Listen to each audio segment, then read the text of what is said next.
Hello, everybody. It is the Dark Conservatarian, and welcome back to another Strike Force. If you can hear background noise, it's probably the air conditioner that you are hearing right now. And I'm sorry that this is a little bit impromptu, this episode of Strike Force. But the thing is, well, the reason why it's impromptu is because tomorrow afternoon I have a little something planned that is ending up having to take up my afternoon, so I cannot do my regularly scheduled afternoon Strike Force, and plus I have the rest of the day all booked out. So, yeah, thought I'd get it over with today. What's up, Loudmouth? Not much. How you been? You have yourself a good Independence Day? Yeah, it was pretty cool. Spent it at my aunt's house. She's got a really nice pool. Nice pool, you say? Yeah. Oh, that's cool. All right. Had a few burgers. A few burgers. Real good burgers? Yeah, they're good. All right. So maybe all the food that she had wasn't best for my weight loss I've been going on, but whatever. It's one day. Right. Hopefully Conundrum comes on. I mean, he's been kind of itching to want to come on for a little bit now. But anyway, so for today's episode of Strike Force, I have three articles in particular that I just came across. I mean, I had very little time to prepare this episode, but I found these articles that I thought were interesting enough to fill the time. Iran scrambles to salvage nuclear deal amid row over suspected Europe bomb plot, which is kind of odd because I did not know of a bomb plot that was that they were suspected of committing or something like that. Border agents rescue 427 illegal aliens in June, save 16.8% more in first 9 months of fiscal year 18, which is kind of interesting because a lot of the corporate Democrat media likes to smear border agents and whatnot for being so harsh on illegal immigration, but yet here's a case of some agents rescuing some illegal immigrants. And then an article from The Hill, judge does not give Trump administration more time to reunite all separated families, which I thought was kind of odd because if people really want him to help reunite families and be more humane or whatever with illegal immigrants, I would think that it would be fair to give him more time to do so. But anyway, starting off with this, Iran scrambles to salvage nuclear deal amid row over suspected Europe bomb plot. Now, have you heard anything about this, Loudmouth, over a suspected Europe bomb plot with Iran connected to it? No, I haven't heard about that. That's new. Oh, I see. Okay. Yeah, it sounds new to me.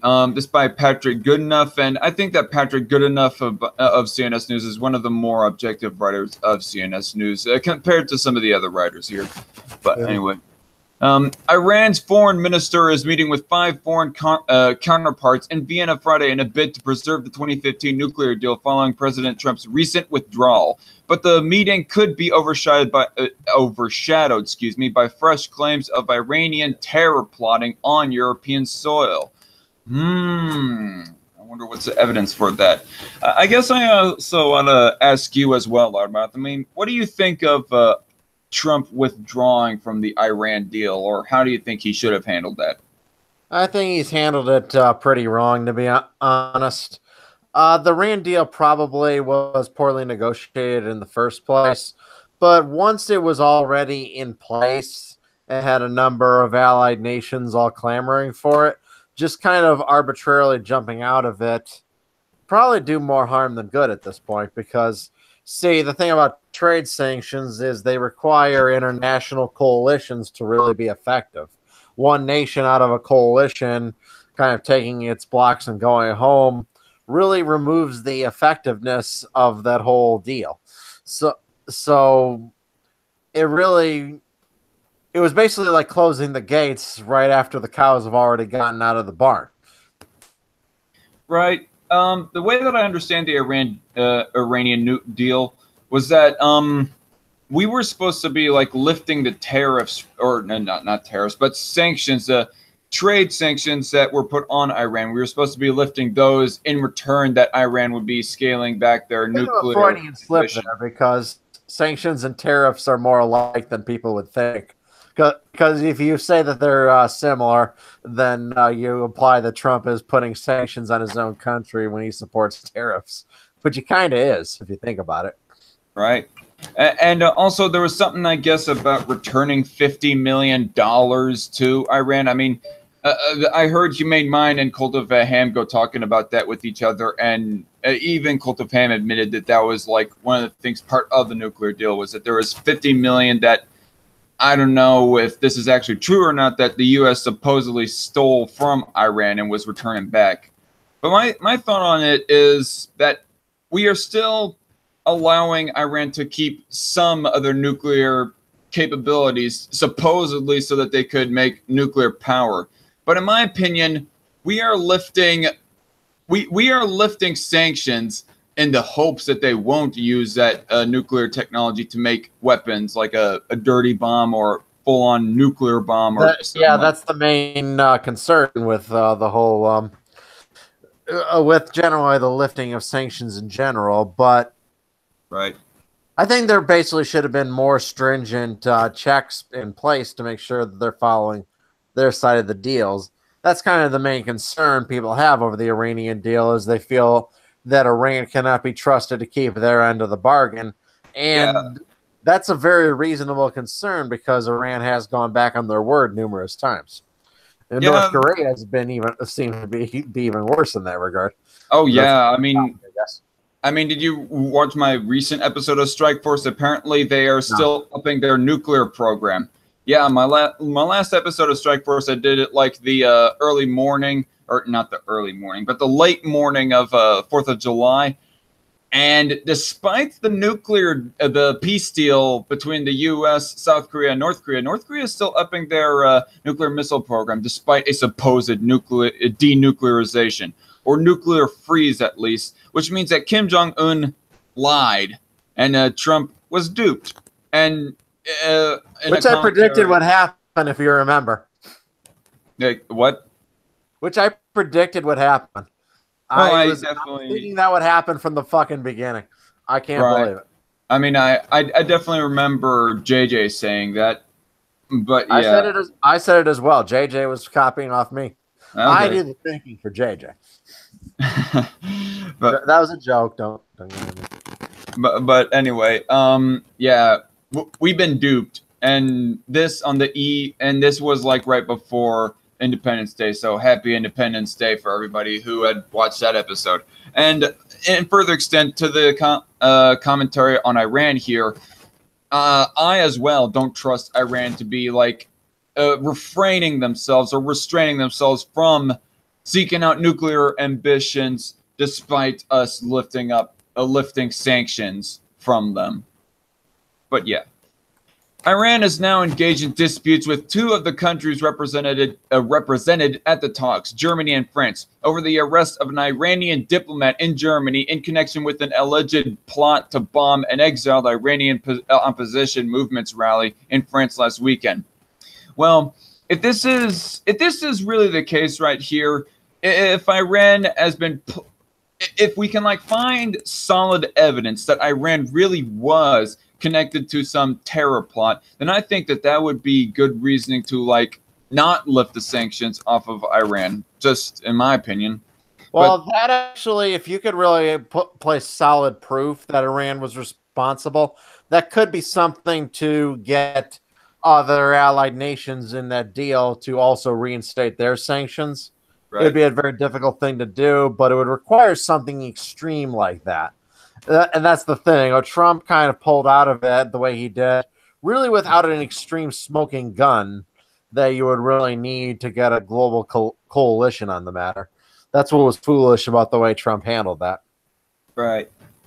I mean, I guess the biggest reason of why he withdrew out of it, and many conservatives want to withdraw out of it, was because of distrust towards Iran. Yeah. But you also got to think about it pragmatically, and I don't think a lot of them do, really, because the deal was already in place. And Obama really, he really put that in place without approval of Congress, and that that was his fault. That was his doing. He didn't really even try to get it through Congress. All right. Okay, so anyway, but yeah, and like I was trying to say, in that paragraph, there is no statement of like some really solid proof. They just say that it is suspected, is all they said. Asadollah Assadi was detained in Bavaria on Sunday and looks set to be extradited to Belgium, where investigators have an Iranian-origin married couple in custody, suspected of planning to bomb the Free Iran rally near Paris. Or wait a minute, they're suspected of planning to bomb the Free Iran rally. This is actually kind of ironic. I mean, you have Iranian, well, you have Iranian citizens that are planning to bomb a pro-Iran rally. It's, I mean, if this is true anyways, which is quite ironic to me, near Paris. Organized by the National Council of Resistance of Iran, NCRI, People's Mujahideen Organizations of Iran, MEK. Okay, lots of names here. A fourth suspect, an Iranian arrested in France, looks may also be extradited to Belgium, according to Wire service reports. Adding to the political sensitivities raised by the case, the detained ambassador is accredited to the Iranian embassy in Vienna, the city hosting Friday's talks between Foreign Minister Javad Zarif and foreign ministers from the remaining Joint Comprehensive Plan of Action, JCPOA partners, France, Germany, Britain, China, and Russia. Right. 29 years ago, the Austrian government drew criticism after allowing Iranian diplomats, quote-unquote, suspected of having assassinated a dissident in Vienna to leave the country, only to issue warrants for their arrest later. This time, the authorities moved swiftly when an Iranian diplomat was accused of involvement in terror, informing Iran they will lift Assadi's immunity, given the existence of a European arrest warrant. What's up, Aspie? How you doing? Okay, sorry. I guess he left. Aspie left. Why'd he leave? I don't know why. I mean, okay. I only noticed that he joined briefly there because I was just looking at my. I was waiting for him to say something. Okay. Yeah, he's no longer showing up. I have my own stream browsed on a different. On a different website browser, so I could like view the chat, and that's how I noticed he was here. He says the connection was bad. Oh, I see. Anyway, the Iranian regime denies the plot against a reviled group it has long sought to eliminate. Zarif has called it a false flag operation, and his ministry has accused enemies of trying to undermine Tehran's diplomacy in Europe. And it may well be a false flag. I mean, I'm not claiming that this is definitely the case, that they were trying to bomb some rally in Paris. Or, no, that's a past incident is what they're talking about. With the pro-Iran rally being bombed in Paris. The couple arrested in Belgium with 500 grams of explosives and an ignition mechanism hidden in their car face charges of attempted terrorist murder and the preparation of a terrorist offense, according to Belgian State Security Service. Tehran's foreign ministry says they are linked to the NCRI/MEK, calling the alleged plot a pre-planned scenario orchestrated by the terrorist group. Wait. Okay, so this is Iran's own capital saying that one of their own organizations is linked to the pre-planned terrorist action. So that's pretty damning if Iran is admitting it themselves. Actually, I don't know how to make this out. Well, what do you think, Loudmouth? Or what do you think? On what? What exactly?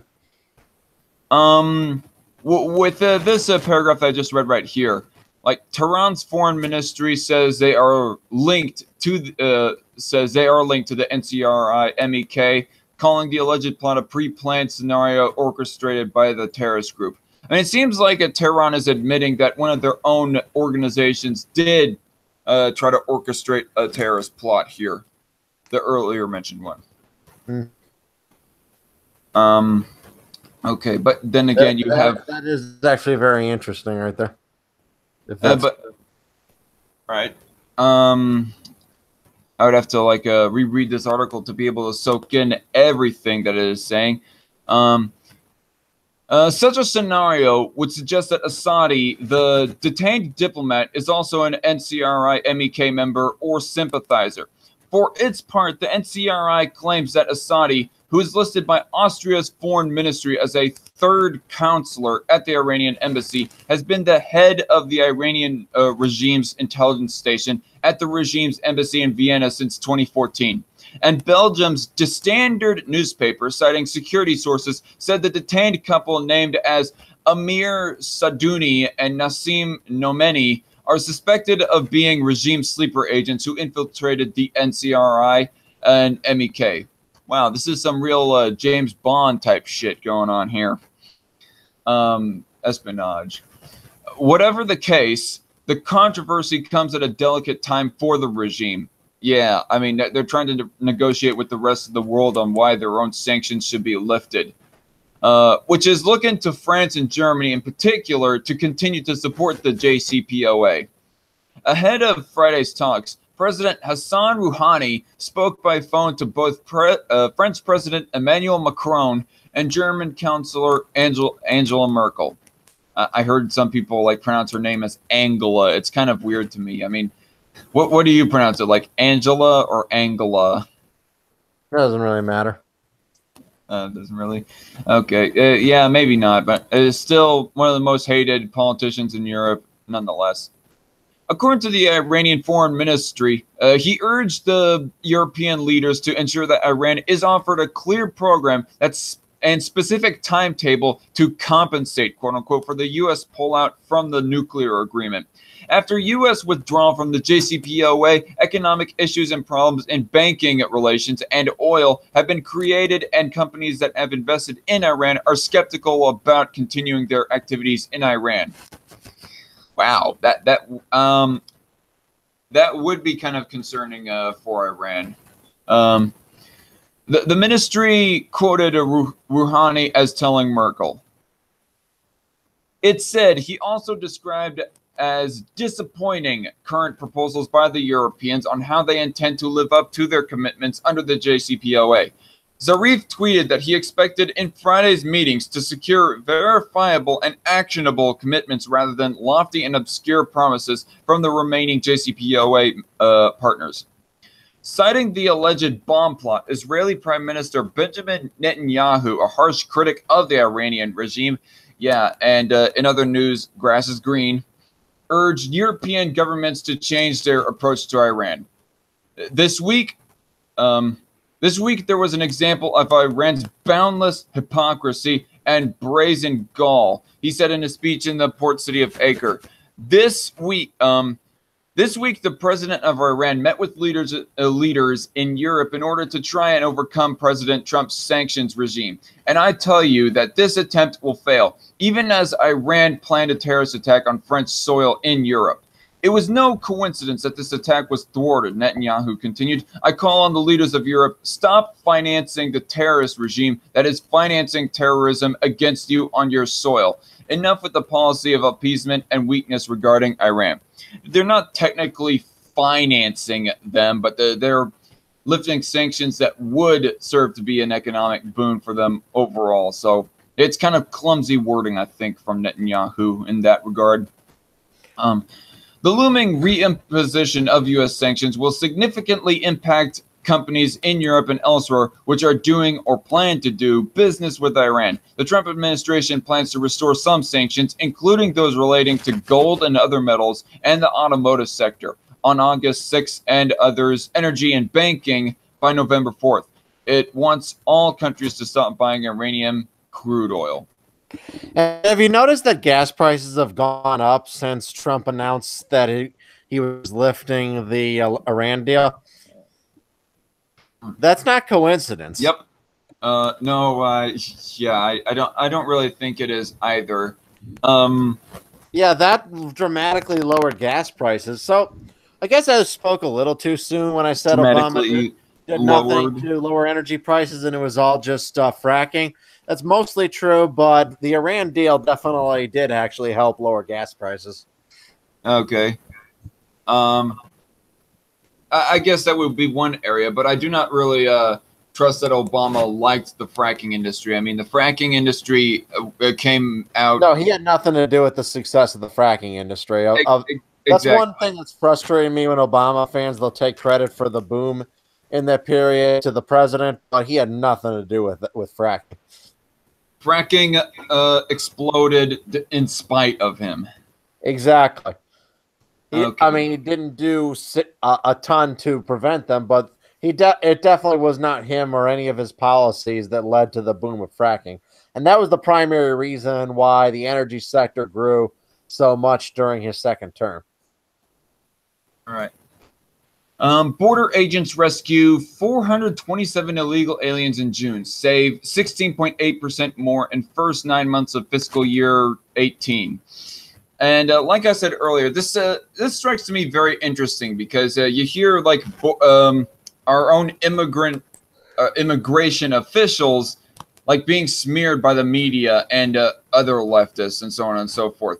But then you have this little piece of information about how they are rescuing illegal immigrants. U.S. Border Patrol agents rescued more than 400 illegal aliens in June. U.S. Customs and Border Patrol, CBP, told CNSnews.com. In June, border agents performed 427 rescues, bringing the 9-month fiscal year to date (YTD) total to 2,809, a 16.8% increase from year ago's. From a year ago's YTD count of 2,405 rescues. While June's 427 rescue tally is down 9% from May's level of 469, it is still the second highest monthly rescue total since August of 2016, 428, and 9.2% above last June's level of 391. Okay, so all the salad of numbers that we are getting right now aside, it looks like the immigration policy is not as black and white as some people in the media want to make it out to be. Like, immigration officials, they all hate the illegal immigrants, or they're just completely unfair to them, and so on and so forth. So anyway, for the first 9 months of fiscal year 18, October 2017 through June 2018, border agents averaged 312 rescues per month. At that pace, they will save 3,745 lives during the current fiscal year. Excuse me. In June, border agents saved illegal aliens from drowning, dehydration, and even a speeding train.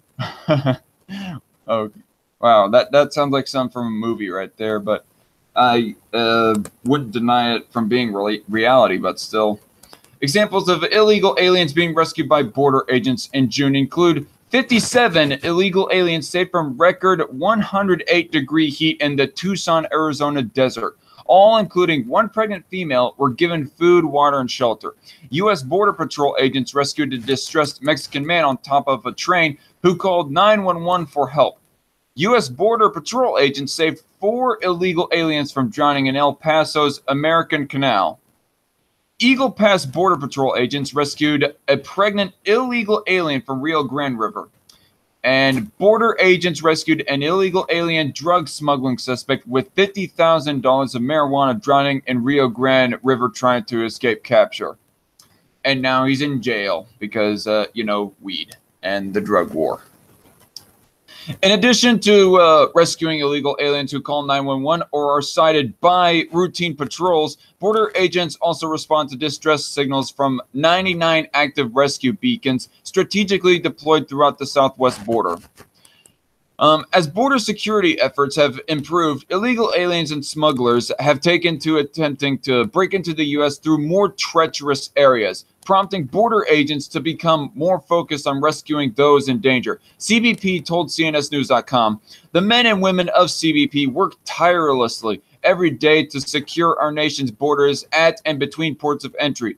Although securing our borders is our top priority, security missions often give way to rescue missions because of harsh environmental conditions." Wow, this is quite enlightening, actually. So they're not just all left to die, as some people would paint out the immigration situation to be. Smugglers who place an emphasis on profit over their victims' safety have moved migrants to more remote areas with treacherous terrain and extreme weather conditions. The U.S. Border Patrol has several programs and initiatives focused on increasing border safety and minimizing the risk of migrant deaths. Border Patrol agents are trained to provide emergency medical assistance, and 1,200 are certified emergency medical technicians, EMTs, paramedics, and first responders. USBP created the Border Patrol Search, Trauma, and Rescue (BORSTAR) unit in 1998 in response to the growing number of injuries to Border Patrol agents and migrant deaths along our nation's borders.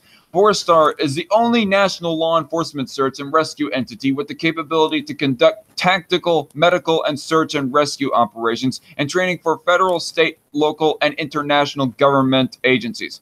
Each year, BORSTAR saves thousands of lives and rescues people who have been abandoned by alien smugglers in areas such as mountains, deserts, and rivers.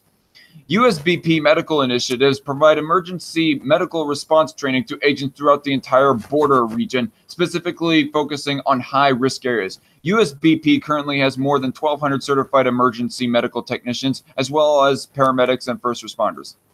End of article. So what do you think about all that, Loudmouth? Yeah, I mean, Border Patrol agents are frequently vilified, and I don't think they deserve to be. So, yeah, they do a lot of good work, all right? They're not the villains or the SS members they are portrayed in many left-wing circles, no doubt. Right. Okay. I'm thinking of I might be getting a puppy really soon. Oh, well, congratulations. What breed? I don't know yet. I plan on going to an adoption event tomorrow. I'm not sure if I'll pick one up tomorrow, but I'm definitely looking around. I definitely plan on adopting a dog, not getting one from a breeder. I generally think it's immoral to buy a dog from a breeder, particularly from pet stores that clearly get their puppies from puppy mills. I see. Are you getting them from like a? I'm sorry. Did you? Are you getting this puppy from like a homeless or I don't know. I want to say homeless shelter, but that doesn't sound like the right term that I'm looking for. Like a animal shelter. Animal shelter, yes. Well, I'm looking into this one. Occasionally, they do these adoption events at certain pet stores, and I'm planning on probably going into one of those. But they are still adopted dogs. They're rescued rescued puppies. They're not ones that are. I'm not going to pay a breeder or any shit like that. My cousin got his dog from that, and I kind of called him a jackass for doing so numerous times. Nothing against the dog. The dog was fine. But I just kind of find it immoral to buy a dog. Because you reduce the number of animals they euthanize in animal shelters when you do that, and you're not supporting an industry. I just see it as immoral to breed dogs for profit. I see. Forcing dogs to breed. I gotcha.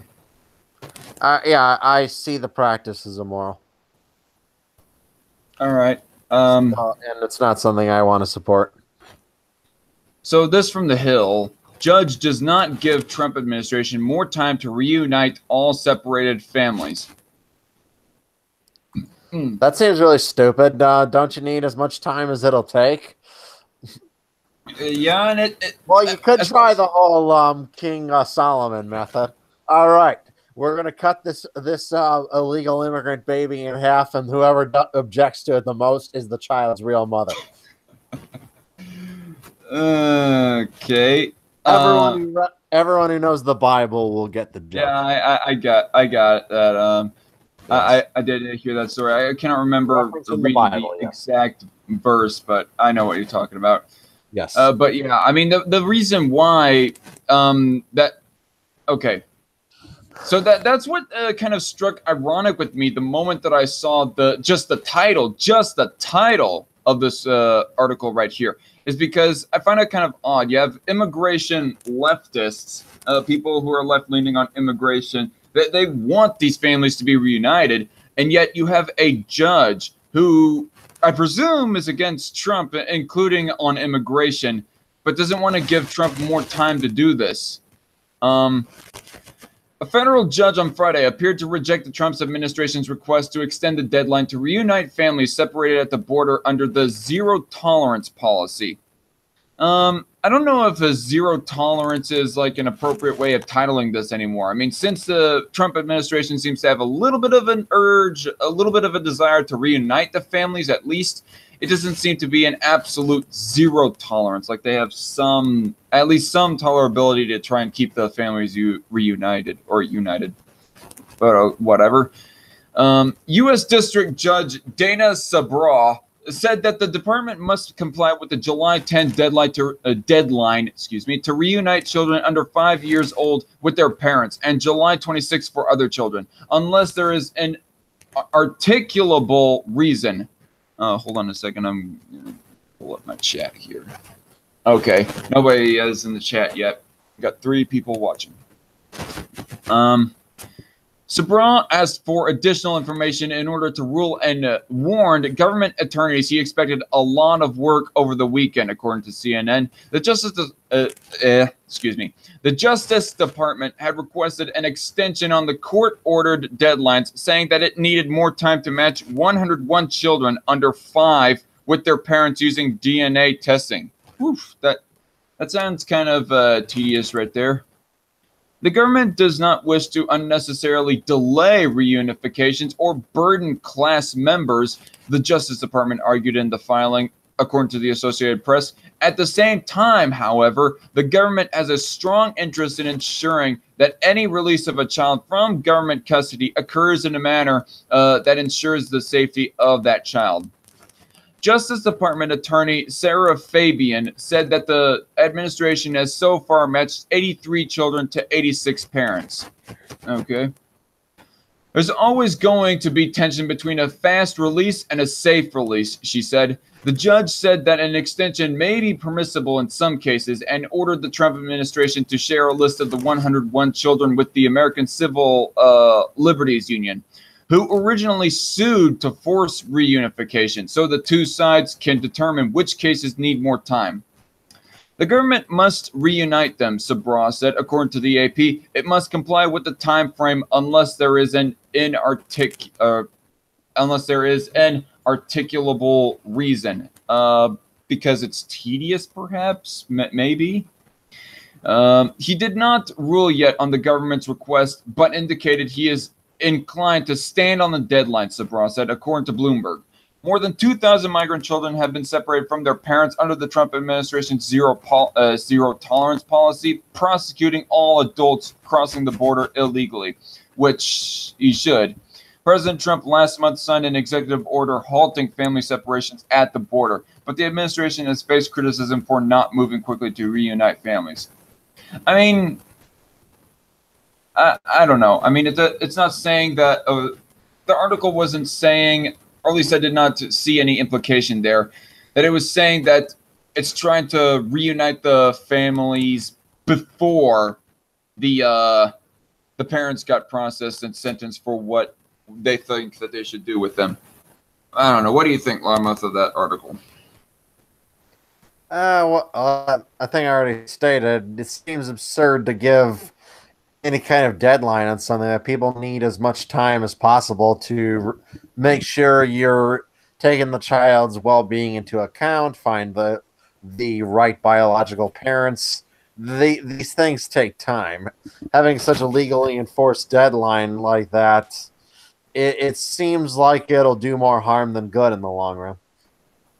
Yeah, but I mean, what do you think of the principle of reuniting children with their criminal parents, the type of crime that they committed being illegal immigration, obviously?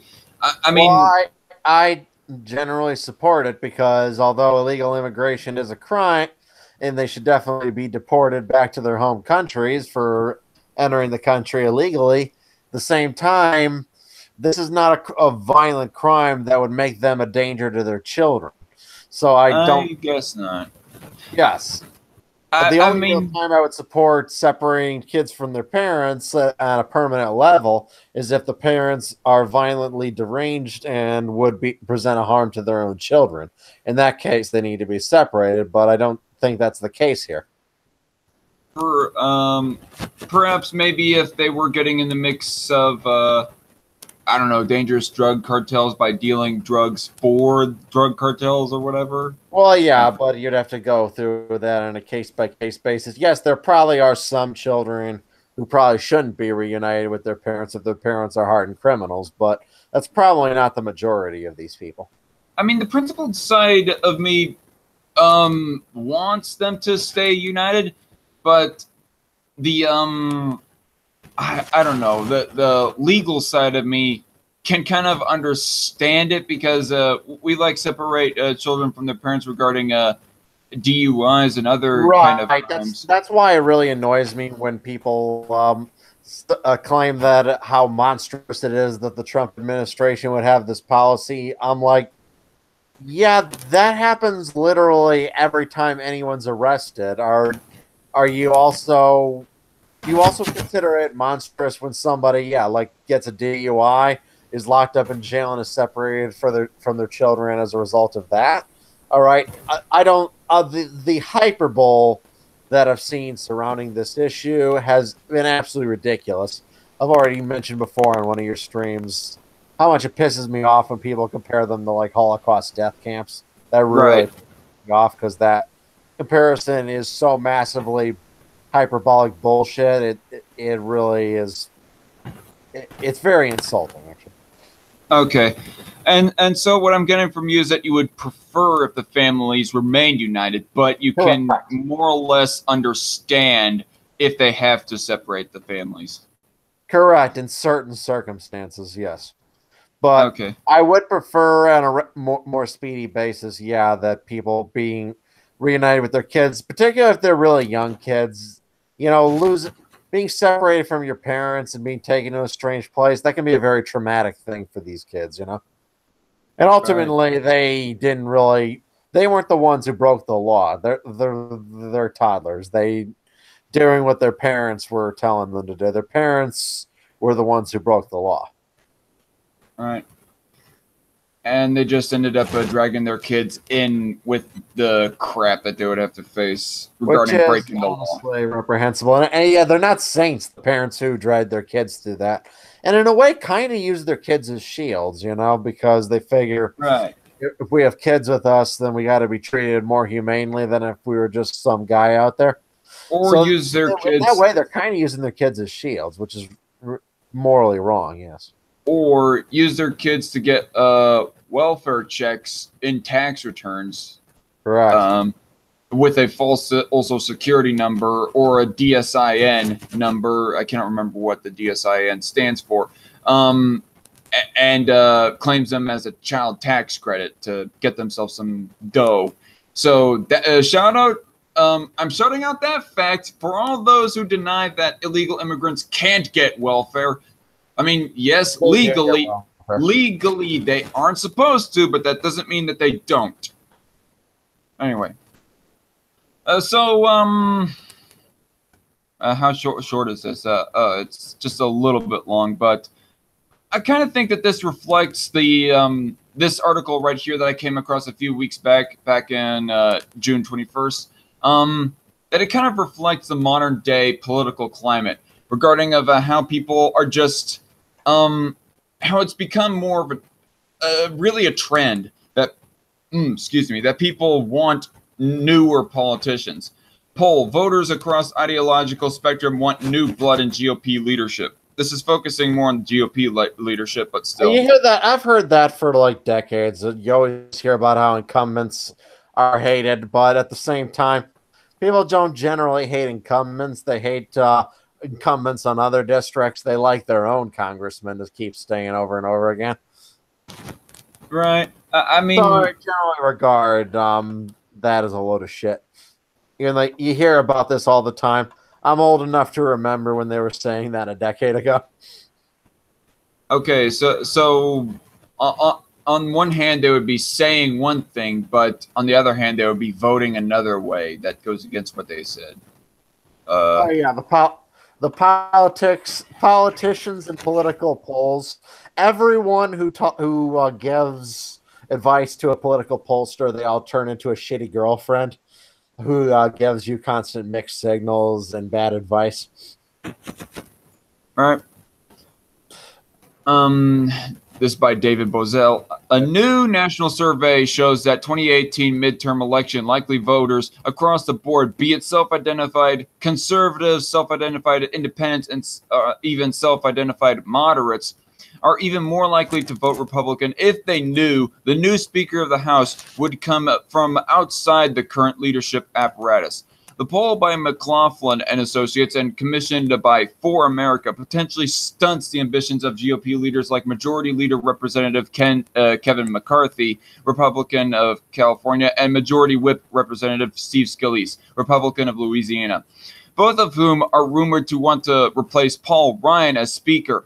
The polling shows that turnout would increase in favor of the Republican Party, if voters were assured that these politicians would not get the job done. That's a little something right there. I mean, it's something that I found kind of funny. I mean, they have a majority speaker, Paul Ryan, and then the actual majority leader is somebody else from California. I mean, I was trying to remember this guy's name for a little bit, of who was the actual leader in a conversation with somebody in the past, but I couldn't quite remember it. But I thank CNS News for mentioning him. So, yeah. Hey, what was it? I found this Twitter account who proudly proclaimed on his banner, "I block right wingers."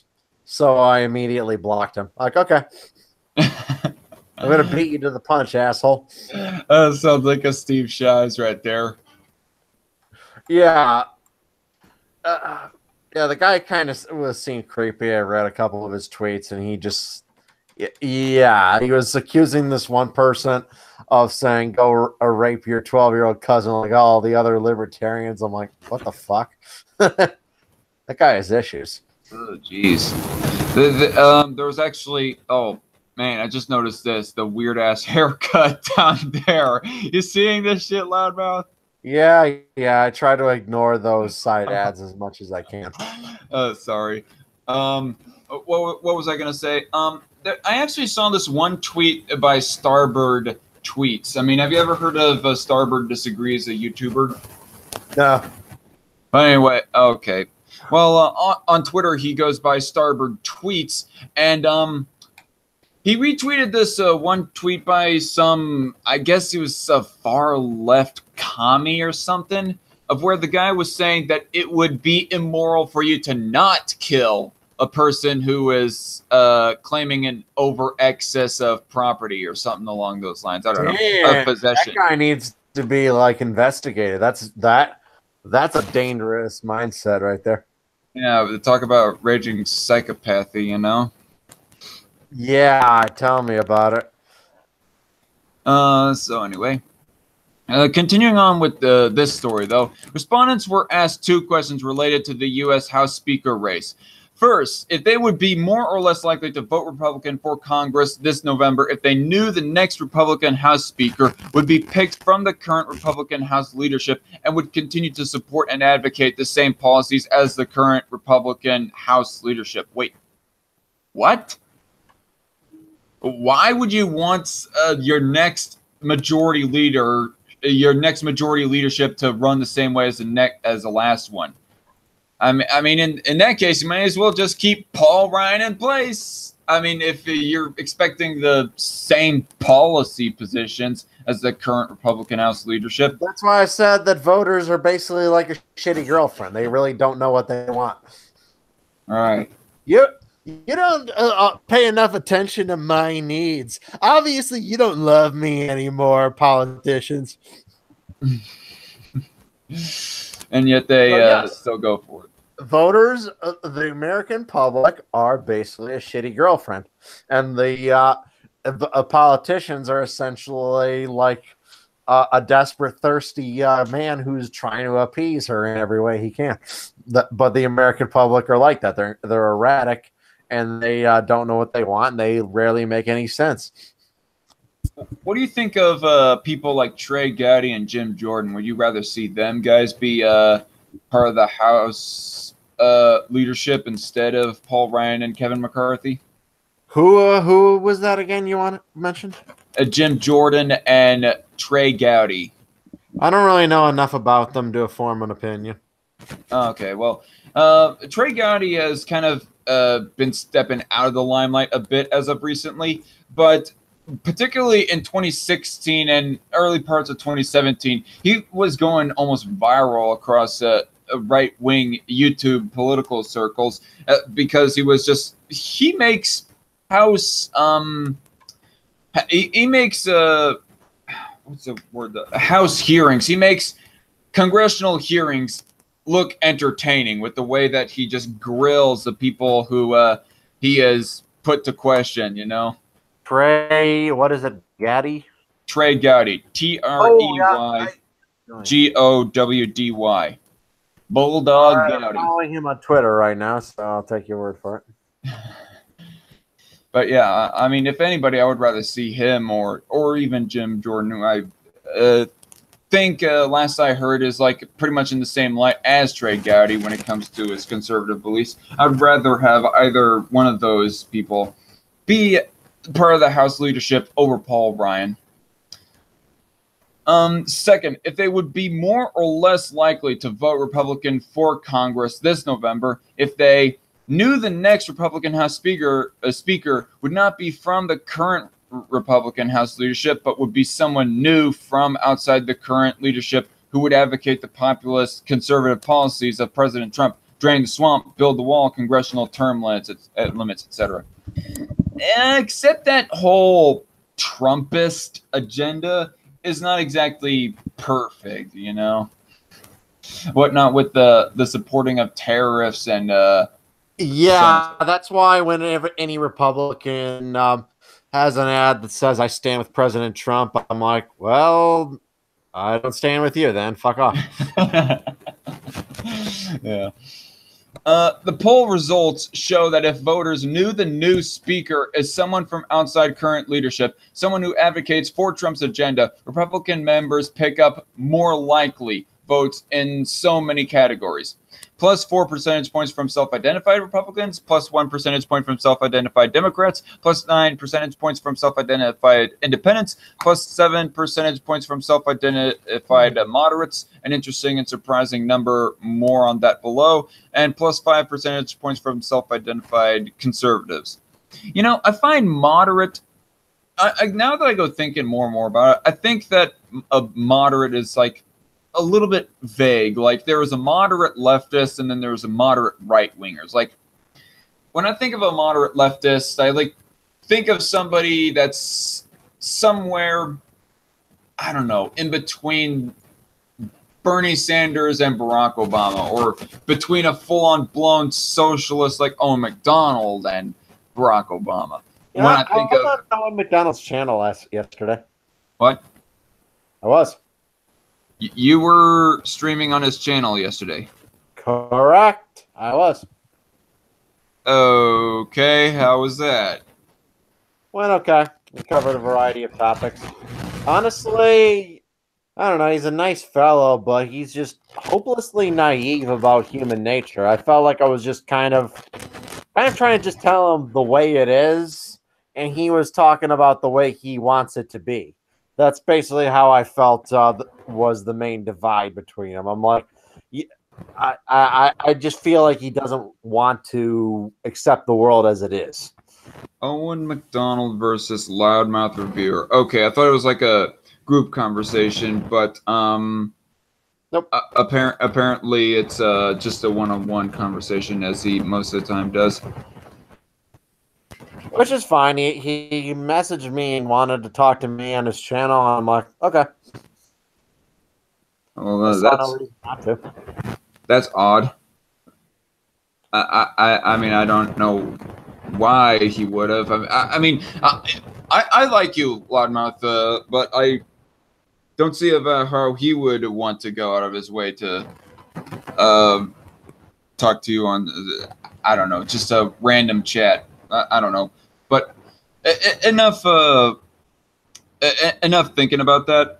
But as I was saying, when I think of like a moderate left winger, I think of somebody that's somewhere in between Owen McDonald and Barack Obama. When I think of a moderate right winger, I think of someone in between, like say, I don't know, Bush and Humane Mind, something like that. Like Bush, I would think. I mean, he's pretty much. I mean, point out all the authoritarian and crony capitalist things about him, but he's more of center right. If you were to ask me about his culturally, positions. I would say the Bushes were center right, but fiscally, you could argue reasonably they were center left, with all the deficits that they ran up. Yeah, I mean, I think that corporatism and crony capitalism is more of a centrist position to be taking than a far right or far left position.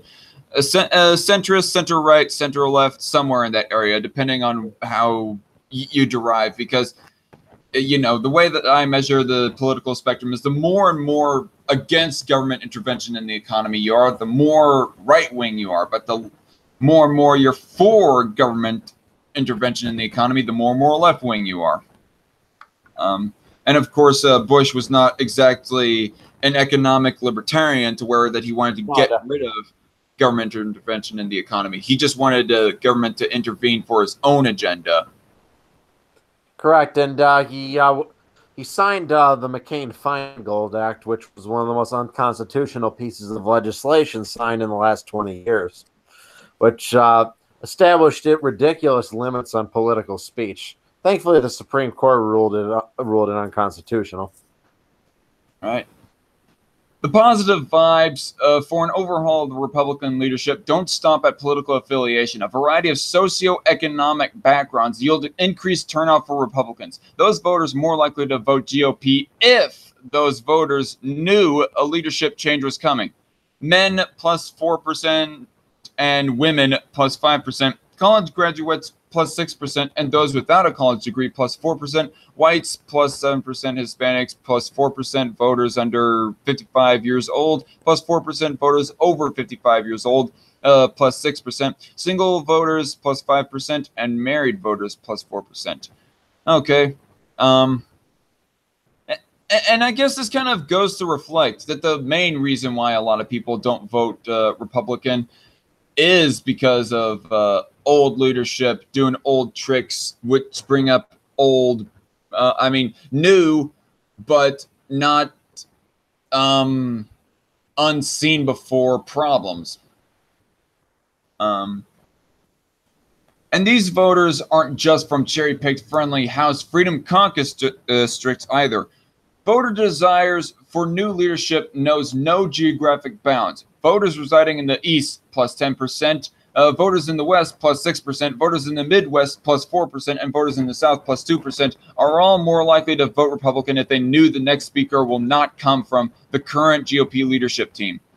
The reverse of these numbers is also true. If midterm voters see the new speaker come from within current leadership, the less likely they are to vote Republican. An already tough election cycle for Republicans becomes that much more difficult.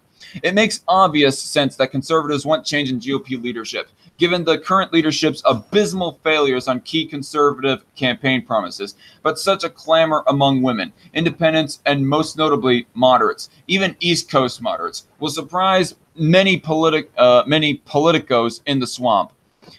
Conventional wisdom says moderates want someone less conservative like current leadership and more moderate like current leadership. Okay, what? All right. Unfortunately for conventional wisdom, failure theater has become the norm on Capitol Hill, and voters of all stripes know it. And voters of all stripes have had it. The list of broken promises from Congress is a mile long and growing. The manufactured government shutdown crisis has become so routine. It is now a yawner for many. They can't seem to cut one red penny from anywhere or anything. They can't pass a budget. Most of them still don't read any bills. Our military is used as political pawns. Our borders are a mess. There's no injection of fresh, creative thinking to even attempt to tackle problems. When Congress does report to work, it's only for 2, maybe 3 days a week, max. God bless you. Everything is run from the top down. When Congress absolutely must pass something, anything to keep its own doors open, Schumer, Pelosi, and K Street somehow manage to run the show and get everything they want. Wash, rinse, repeat. And it goes mentioning government shutdown crisis. And I think that government shutdowns are like overblown. Oh, extremely. I lived through quite a few of them, and how was I affected by it? Nothing. Still went to work, still went to the gym, still did. My lights still flickered on and off. Nothing was changed. There was like a lot during the Clinton era, wasn't there? Yeah. I mean, that's during Obama's second term. There weren't any during the Bush years. I mean, that's what I hear from Mark Levin as he goes talking about the amount of government shutdowns. There was like 2 or 3 during the Reagan administration as well. Multiple, like so many that I can't even remember the amount during the Clinton era. And I thought I only remembered there being 1 during Obama's era, but you say there was 2? Okay. And so far we have, I think, 1 that happened under Trump. Am I right? Or is my memory serving me wrong? Yeah. There was 1? Okay. Conservative activist groups have declared publicly that existing Republican leadership need not apply to the speaker's race, and these poll results bear out that sentiment, even among a vast spectrum of voting demographics. Because of the lack of results from the current leadership crop, there is a near universal desire among midterm voters for fresh faces in the GOP's leadership team. The data shows voters from diverse demographics are hungry for genuine change, an injection of new blood. Yes, please. In the same vein, if a McCarthy or a Scalise or anyone in the existing GOP leadership apparatus is tapped as speaker before the midterms, their selection will be an anvil on Republican chances of maintaining their majority. Oh, gee, no shit. Speaking of McCarthy, the California Republican was with the president at his rally in Minnesota last night. If we know anything about the president, the former reality show producer, Trump, was auditioning McCarthy in front of Trump's base to take the base's temperature on McCarthy's prospects as speaker. But if these poll results are an indication the voters are already speaking loud and clear, if Republicans want to win, they must make clear to voters that their choice for speaker is someone other than current Republican leaders. Someone who is fighting against DC's swamp culture and is consistently advocating for Trump's agenda. End of article. And that's probably where I'm going to end it off for today, as far as reading articles goes, at least. Okay. So, I mean, you've already basically given your full thoughts on that, haven't you? Pretty much. All right. One thing that I do kind of want to ask from you, Loudmouth. I mean, you mentioned very briefly about your anti-abortion leaning beliefs on abortion during the one stream that I hosted talking about ideologies, and it just, I guess we did not have it like fully fleshed out. Like, is there a certain cap that you would want to put on abortion, like at a certain point after conception? Yeah, probably at any point of viability. But the main thing about abortion, even though I find it at really any stage to be rather immoral, I do really worry about. I worry a lot about population growth, and I do worry that like a total ban on it in all forms, even in early stages, would lead to a mass of unwanted pregnancies that would basically expand the population in areas where it really shouldn't be expanded. Like, a lot of these kids would be on welfare their whole lives, raised in parents who by parents who would resent them because they didn't want them. It just seems like a very bad way for society to function. Like, are you familiar with the Roe effect on crime rates in the mid 90s?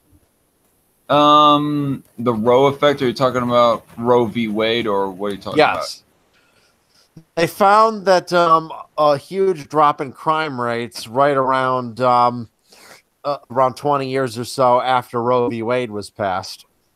It seemed that less people who would have grown up in environments that would have led to likely crime were just not having have been born, not having had existed, and thus there were much fewer crimes being committed.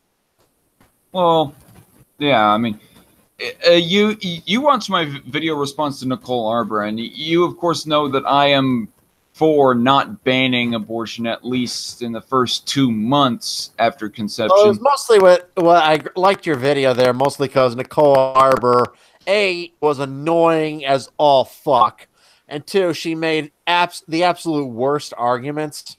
So it was very easy to just prove that she was full of shit. So legally, you're pro-choice then? Let's see. I mean, I am kind of curious as to when you would like abortion capped. Like, would it be 10 weeks or something like that? It's an issue that's really difficult for me, to be honest, legally, because honestly, at virtually any stage, I find abortions to be really abhorrent. And I find the way the left seems to borderline worship them and just throw into a panic over the possibility of them being restricted. I kind of just find it so repugnant, you know?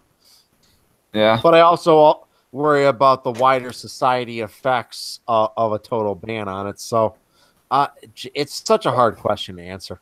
Well, I'm not for a total ban. I mean, and really most anti-abortionists / pro-lifers, they don't want to get rid of the life of mother. Well, yeah, absolutely. There are certain rare circumstances where it would be absolutely morally repulsive to restrict it, like a fallopian tube pregnancy is the best example, where it's a very rare event where the fetus starts growing in a fallopian tube, and if not aborted very early on, not only the baby will die and the mother will die. It's a very rare thing that happens, but I think that would be an example of a situation where it would be insane not to perform an abortion.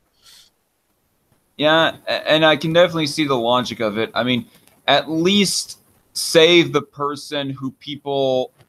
I mean, if you have to save a person, save the person that people relate to, are related to, are able to socialize with. Well, in the case of fallopian tube pregnancy, the only other option if you do nothing is both will die. There will never...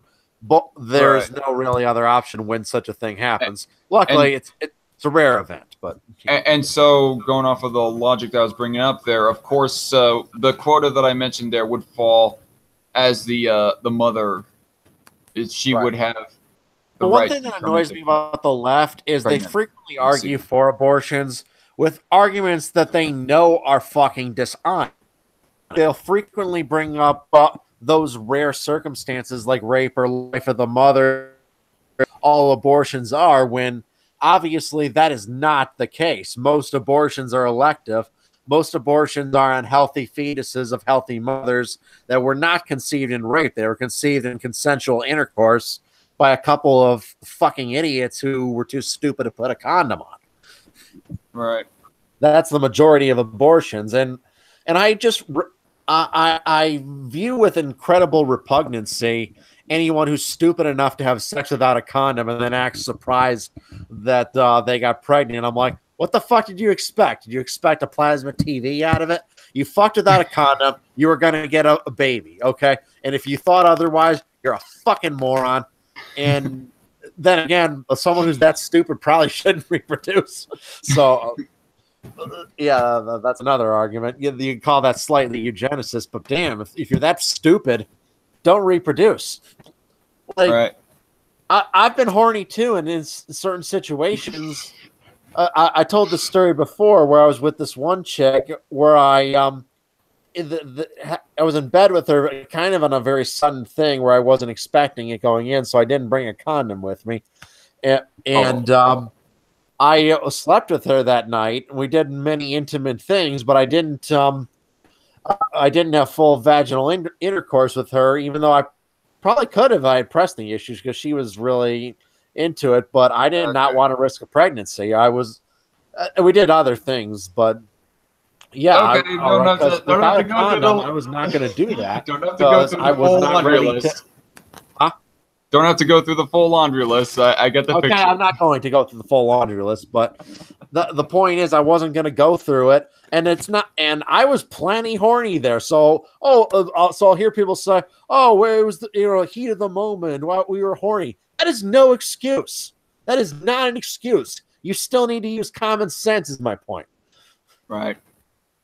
So yeah, I just And another thing that I have to talk about is many on the left will say, "Oh, that's why we need to make contraceptives more readily available and shit like that." I'm like, contraceptives, condoms are sold at every fucking gas station. They're dispensed out at schools. They're in every bathroom stall. Okay, if you can't find condoms, again, you're a fucking moron.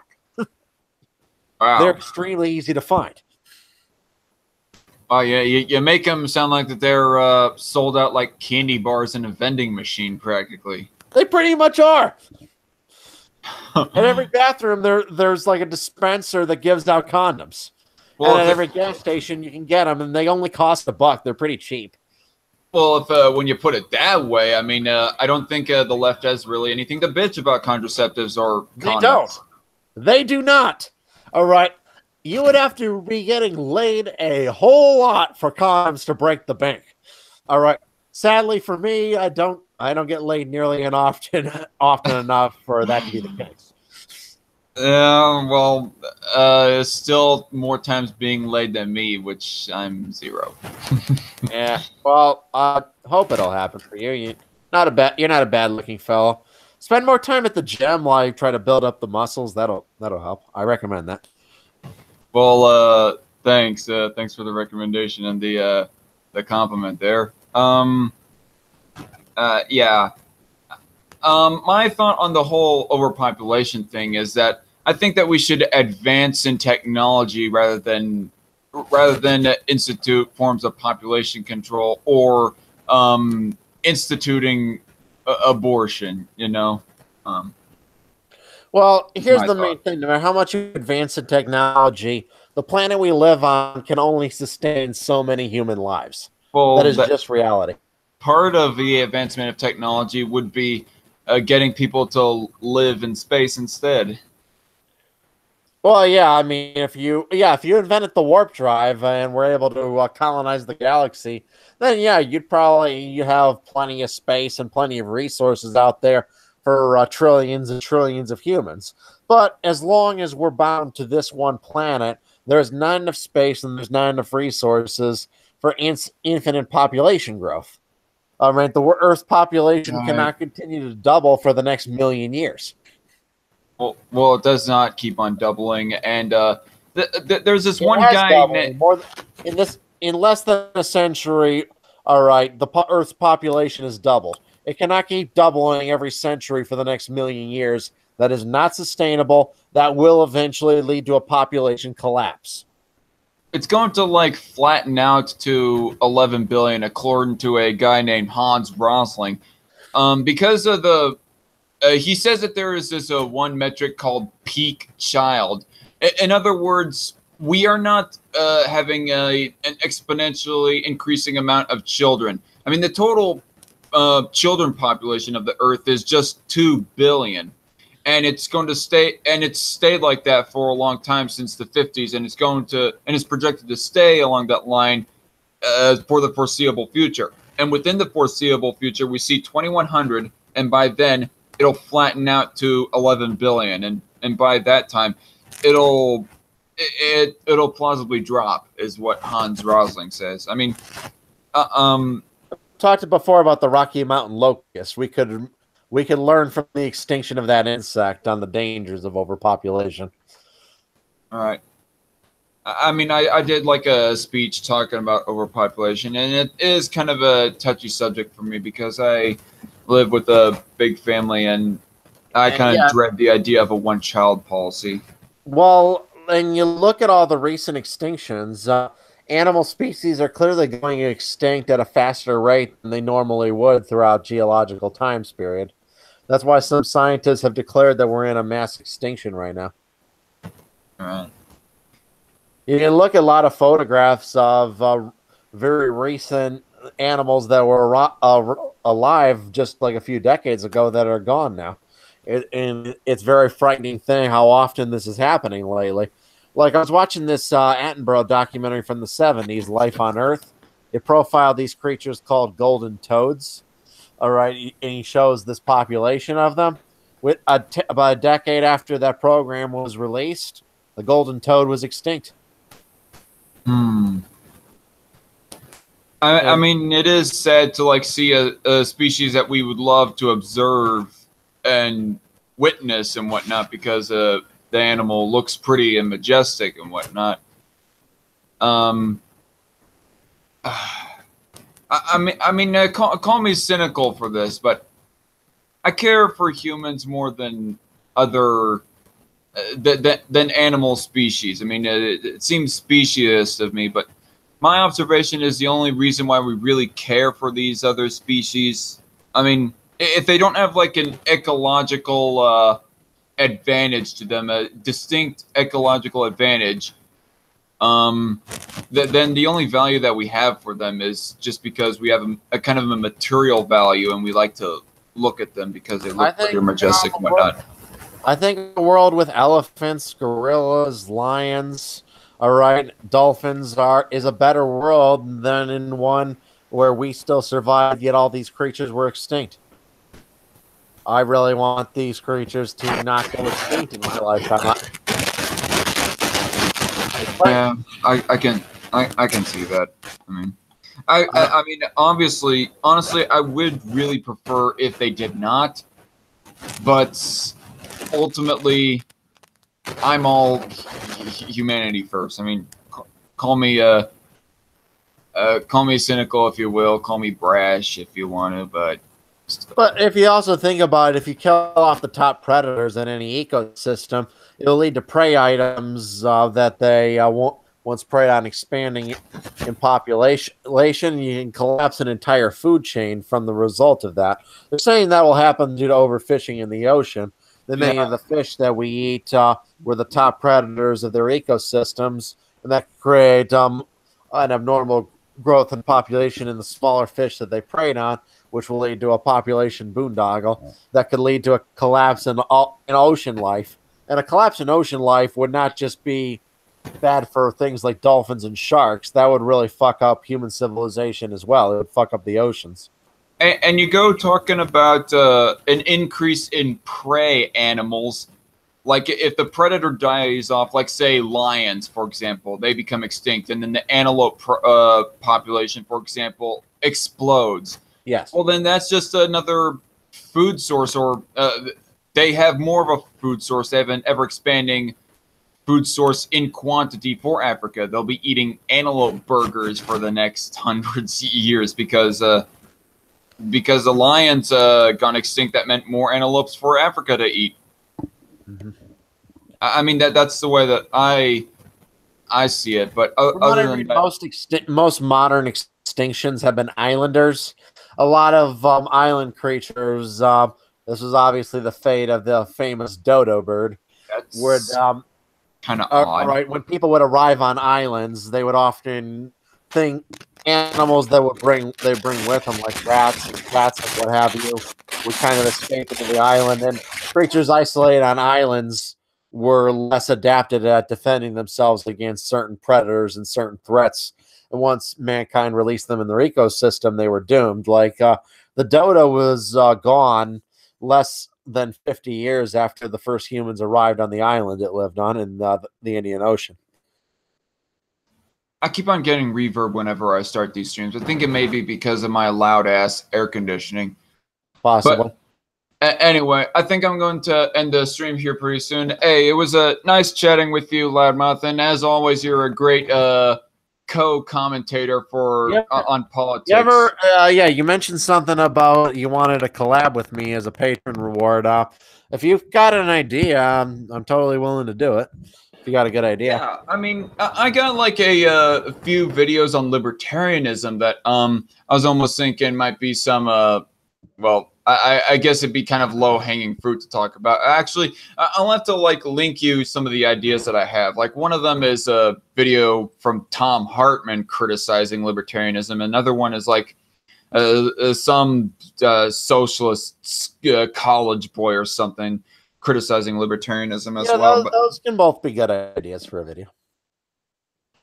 All right. But anyway, for all of you who have watched Strike Force, I would like to thank you all for joining along and watching us. And Loudmouth, do you have anything to say before I stop the broadcast? Subscribe to my channel.